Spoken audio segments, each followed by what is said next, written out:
Well, unfortunately, international adoption is a way to traffic. That would explain why Hollywood loves to adopt their international children, doesn't it? But this is just as important to that Minnesota Governor Walz, because there's such a high rate of international adoption in Minnesota. You really start to have to look at the politicians as traffickers. Whether it's for labor or something else, it's all about money for these people. So from this article, this is out of Harvard. International adoptions have an illustrious facade, conjuring images of couples saving a hungry orphan child and living happily ever after, while imagining international adoptions as a corrupt business is abhorrent. Connections to child trafficking have recently arisen. This was written back in 2012. Accordingly, the State Department reports that though Americans adopted 22,991 international children in 2004, the implementation of the Hague Convention on Inter-County Adoption brought about a precipitous drop to 9,319 adoptions in 2011. Over the past decade, Western investigative journalists led by Scott Carney have published on hidden realities. Despite the illusions that there are more orphans available than parents looking to adopt, there is an insatiable demand for children from the developing world, particularly healthy infants. With this enormous market, many opportunities exist for profit seekers. Promises of astronomical adoption fees motivated orphanages to ensure a steady supply of children. This causes orphanages to resort to drastic measures, even occasionally paying kidnappers directly. According to Carney's report in his book, The Red Market, the problem is particularly rampant in impoverished Asian countries. Malaysian Social Services, located in India, has paid about $236 per child, while China's Hunan province hosts institutions that openly purchase children openly for up to $350. Western adoption agencies are not immune from temptation either, notably employees of Zoe's Ark. A French charity attempted to fly 103 Sudanese war refugees from Chad in 2007. Police later determined that most of the children had been taken unwillingly from their families in Chad. How many of those children coming across the border were taken from their families? And our politicians continue to do nothing about it. And people want to put Walz on some fucking pedestal. Are you kidding me?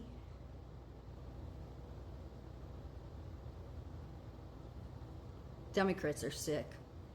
Beyond sick. This is the very reason nobody should support open borders, by the way, okay? This very reason. But the left sits there and claims, no, we're about being diverse. No, you're about being unsafe, unethical, and a complete criminal. That's what you're about. That's what Harris is about. That's what Walz is about. So they can do their CGI, oh, we have this big rally. You don't have shit. It's almost like all the criminals, are being put right in your face because they're going to go down. A limited solution, the Hague Convention on Inter-Country Adoption. Allison Dilworth, the U.S. Department of State's Adoption Division Chief, tells the HPR, the way we think of course is the best way to make adoption ethical and transparent is to fight the corruption and for countries to join the Hague Adoption Convention. Michelle Goodwin, law and medicine professor at the University of Minnesota, tells the HPR the costs associated with adoptions can be quite high, staggering, and people are willing to pay them. And these people who who know there are individuals willing to pay it, that in and of itself opens up the potential for corruption. The convention's most salient flaw is failing to limit the amount that couples in developed countries can pay for international adoptions. Until profits in the adoption industry are sharply reduced, it is difficult to imagine an end to the practices that effectively amount to child trafficking.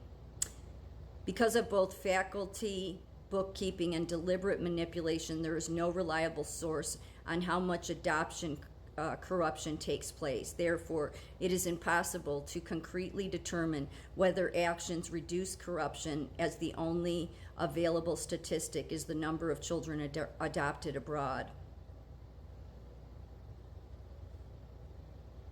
No Western official wants to tell couples that their child had been stolen at birth and is now being claimed abroad by the birth parents. However, according to the United Nations Protocol to Prevent, Suppress, and Punish Trafficking in Persons, a child adopted by families without the biological parents' consent is considered a victim of human trafficking. Yet most people in developing countries do not have the means to launch investigations to find their children.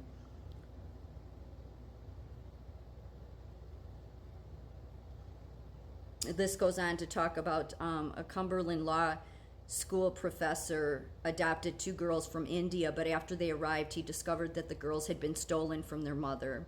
Given the persistence of demand for international adoption, policymakers are convinced that reform must occur. Without renegotiating the terms of the Inter-County Adoption Convention, though, no individual nation's policy improvements will be sufficient to impact one of human trafficking's most underreported manifestations.